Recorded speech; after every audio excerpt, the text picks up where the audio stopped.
Short story of the company. Well, once we were on the boat and we were wondering what the next startup idea is, and we realized that something has to change in storage.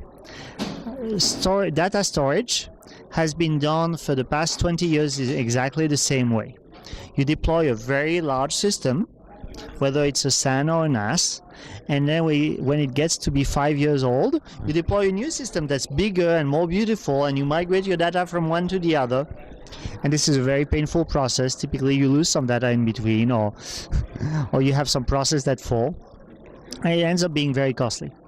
Nowadays, with the amount of data, with the digitization of human life, the fact that every aspect of our life, our entertainment, our health, our relationship with others, our taxes, everything is being measured and digitized and tracked and kept and stored for a lifetime.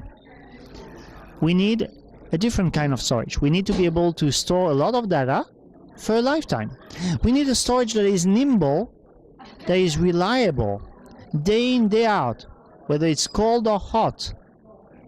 Every day, every hour of the day, every minute has to work. And the data needs to be able to survive, although over the years technology will transition. Yesterday was tape, today's hard drive, tomorrow will be SSD, the day after tomorrow I don't even know. So the storage has to be really delivered in the form of a software that sits on servers, standard servers, with the latest technology, and it has to be easy to replace every generation of server with the next without ever disrupting the storage. That's what we're delivering. You know, we're very unique, so it's difficult for me to answer this question. We're unique in the way that we really, first of all, we're a software-defined storage, so we're totally software, which means that our customers can choose the hardware they want. We're unique in the fact that we bring to our customers the benefits of the cloud. The fact that it's a distributed system, that there's no single point of failure, which means that it's highly reliable, it's highly scalable, and it's lower cost by design. And we bring the advantage of the cloud, but in a way that is compatible with our customers' application. So at the same time, we are storage for the cloud in software, but we look like a SAN or we look like a NAS. And we also support all of the emerging standards, whether it's object storage like S3 or cloud files like Swift, or whether it is CDMI, a new standard from the SNIA organization, or whether it is HDFS for running Hadoop tasks, big data. So to be able to offer in a software way a storage that brings the benefit of the cloud on premise, we sell to customers who want to deploy their own storage in their data center because they want to have control of what they do. And at the same time, to be compatible with application. That's what's completely different. Okay. So we started in 2009. Our product was ready in 2010, started shipping in July 2010. Today we have 30 customers in production.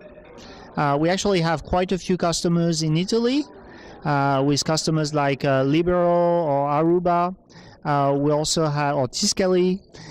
We also have customers in France with SFR, in Belgium with Telenet, in Germany with, for example, Host Europe, in UK with WebFusion, in the US with the likes of Time Warner Cable, for example, who's the second largest cable operator in the US, and in Japan with Nifty, which was one of the largest cloud provider in Japan.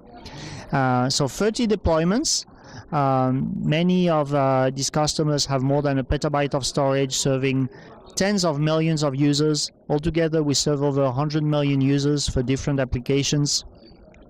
And we are 47 employees, mostly in the US and in France. And I'm sorry, I don't disclose our turnover. I really believe in the vision of the software-defined data center.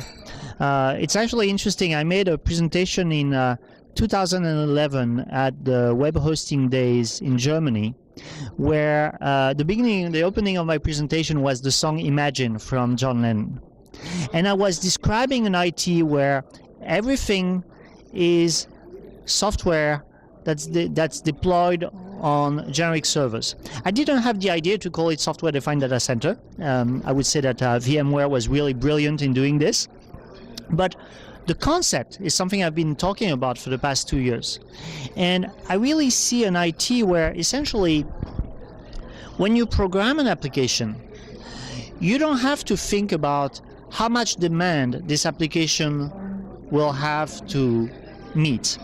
You just deploy and write your application, and it's a little bit like the Google App Engine. You just put it on an infrastructure, and if the application is used more, it will use more servers. If it's used less, it will use less server. And this is completely automatic, and there's not someone who has to program or to manage the fact that the application uses more or less power.